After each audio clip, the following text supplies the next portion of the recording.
Hey, Dave Oliveira here with Rain Networks. Today we're looking at DataMotion and just seeing what it looks like when you send a secure message to somebody. What does the recipient get, right? So I went ahead in here earlier and I already sent myself to my personal mailbox here, my little junk mailbox here, and I sent myself this email, right? So this is what they would look like. So if I open this up, it's going to say, hey, Dave has sent you a secure message, and it wants you to click this link right here.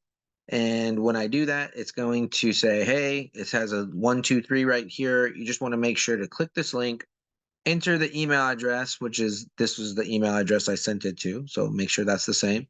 And then it wants me to, if it's your first time, it's going to make you set up a password. If it's your returning time, you can just go ahead and use that same password. Also on that main website right here, if you need to reset it, that's what it says right here. If you are unsure of your password, you can reset it right there and it'll email you a reset link.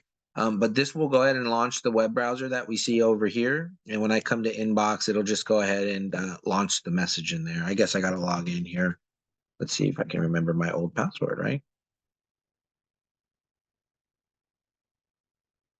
Let's see, yeah, I got it. So cool. So then when I come in here, here's that testing email. It'll just, once I click this link right here, it brought me directly to my inbox right here. And I can go ahead and look at the message and respond back right here through reply to sender, reply to all that kind of good stuff there. So real easy for the message retrieval. And that's all I got for today. We'll see you on the next video. Thanks a lot.